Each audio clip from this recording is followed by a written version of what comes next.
Can we eradicate bad biblical interpretation? Probably not. We can arm our churches against it. Doctrine is important. People were astonished at Christ's doctrine. He taught people to beware of the doctrine of the Pharisees. Jesus' parables were doctrine. He taught people how to discern that his doctrine was right. The early church continued in the apostles' doctrine. Those who taught contrary doctrines were avoided. Paul warned the Ephesians not to be carried about by every wind of doctrine, and told Timothy to warn people not to teach any other doctrine. He wrote to Timothy to give attention in his preaching to doctrine, and the preachers who labor in doctrine are worthy of double honor. The Bible's profitable for doctrine. We're warned that some will not endure sound doctrine. Titus was told to teach what's consistent with sound doctrine. Those who don't abide in the doctrine of Christ do not have God, and we ought not to receive their teachings into our homes. Churches need sermons teaching proper biblical interpretation so that they can be armed against heresies and popular errors. The exegetical process involves several key components: God, the author, the text, the ancient audience, their historical context, and the modern audience.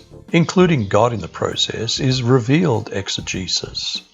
Leaving God out, or presupposing that God doesn't operate in the way that biblical authors claim, is so-called rational exegesis, as if belief in God is somehow irrational. Another bigoted presupposition is that when what was written does not match the exegete's experience, he claims that the ancient writer could not have been telling the truth.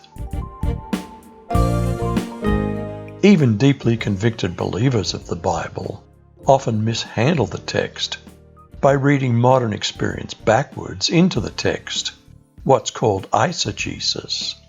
This is bad. We need to teach the church members how to rightly divide the word of truth, how to exegete. A golden rule of hermeneutics is that if the plain sense makes common sense, seek no other sense. Pick a scripture that's popularly misread. There are many of them. Any good book on exegesis, such as Exegetical Fallacies by D.A. Carson, or How to Read the Bible for All It's Worth by Gordon Fee, will give you plenty of ideas. May I suggest buying 10 or 20 of the best books on exegesis over time and studying them diligently. There are principles of exegesis. What did the biblical author mean for his original readers to understand? We should look at a few things: historical context, limits of the passage, a thorough grasp of the text, sentence structures and syntax, establishing the text, grammar, significant words, and the historical cultural background. This is only a small glimpse of what's involved in rightly dividing the word of truth. So here's a suggested assignment. Debunk a popular urban myth about the Bible. Choose something that will protect your church. One of the greatest blessings we can give our congregation is to educate them as to what's proper interpretation of Scripture and diminish bad biblical interpretation in churches.